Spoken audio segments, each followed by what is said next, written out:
সালাম আলাইকুম। ইরানের পাগলা ফ্যান ফলোয়ার যারা আছেন ভিডিওটা অবশ্যই শেয়ার করবেন। আমার কাছে খুব ভালো লাগছে। তবে বাংলাদেশের যে সকল ভাইরা বাহরাইনে এই মুহূর্তে অবস্থান করছেন আপনারা একটু সাবধানে থাকবেন। বিশেষ করে আপনারা সকলেই জানেন যে বাহরাইনে মার্কিন যুক্তরাষ্ট্রের বিশাল একটা নৌবহর বা নৌঘাঁটি অবস্থান করছে। এমনকি সেখানে অনেক পরিমাণ আমেরিকার সেনা সদস্যরা বা নৌবাহিনীর সদস্যরা অবস্থান করছিল। তো আজকে সারাদিন যাবৎ নিউজের যে মোস্ট আপডেটেড অংশ সেটা হচ্ছে ইরানে যখন ইসরায়েল এবং মার্কিন যুক্তরাষ্ট্র তারা যৌথ অভিযান চালালো, এরপরই ইরান কিন্তু ঘোষণা দিয়েছিল আমরা অভিযান চালাবো, এমনকি বড় ধরনের।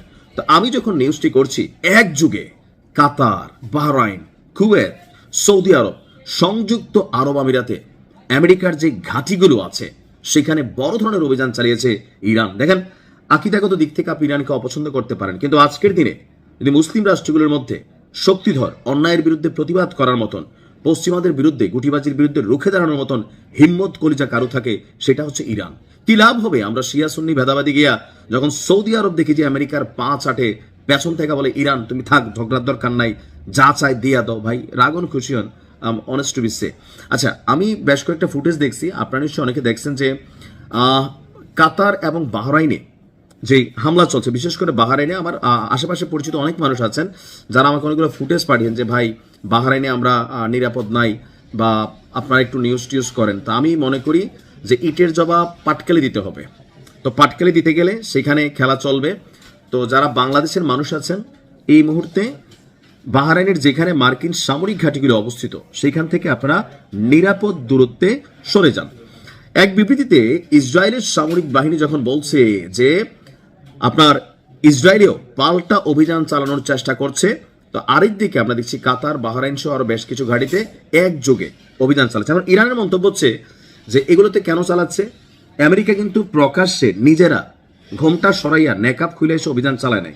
তারা যেটা চালাইছে সেটা হচ্ছে যে গোপনীয়ভাবে যে ইসরায়েলের হাতে তারা সব মেশিনারি দিচ্ছে, তোমরা খেলো, কোপা শামসু, টাকা দেবে কে? বাচ্চু। তো বাচ্চু হচ্ছে আমেরিকা, কিন্তু ইরান তো বোঝে এই বাচ্চু যে আমেরিকা, সেই কারণে তারা বাচ্চুর যত বাড়িঘর ঘর ছিল বিভিন্ন স্টেটে, বিশেষ করে যে আরব রাষ্ট্রগুলো, এই আরব রাষ্ট্রগুলোতে তারা বলছে যে এইখানে অভিযান চালানো আমাদের বৈধ লক্ষ্য টার্গেট।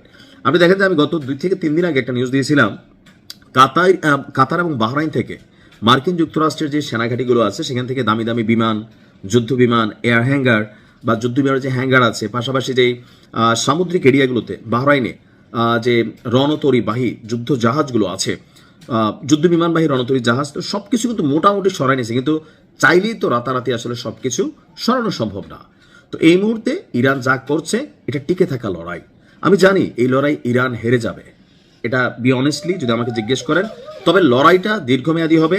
আবার 2026 নিয়ে একটা ভবিষ্যৎবাণী ছিল যে 2026-এর শেষের দিকে এসে একটা বড় ধরনের যুদ্ধ হবে, আর এই যুদ্ধের পর বিশ্বব্যাপী পরাশক্তির যে খেলা আছে সেখানে একটা পরিবর্তন ঘটবে। অর্থাৎ আজকের দিনে আমেরিকার যে পরাশক্তিগত অবস্থা সেখানে পড়ে যাবে আমাদের এই অংশ থেকে, অর্থাৎ চীন অথবা রাশিয়া, তাদের মধ্যে কেউ না কেউ সেখানে ভিট করবে।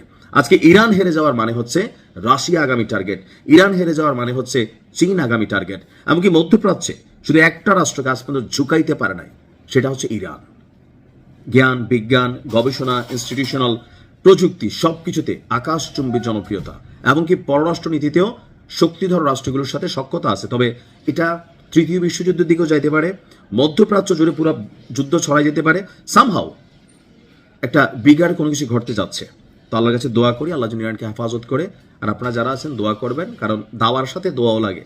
মেশিন তো ইরান ছুটতেছে, এখন এটা কি জায়গা মতো পড়বে নাকি পড়বে না, আমরা দোয়া কইরা ক্ষেপণাস্ত্রের জায়গা মতো পৌঁছাই দিব। ভালো থাকুন, আসসালামু আলাইকুম।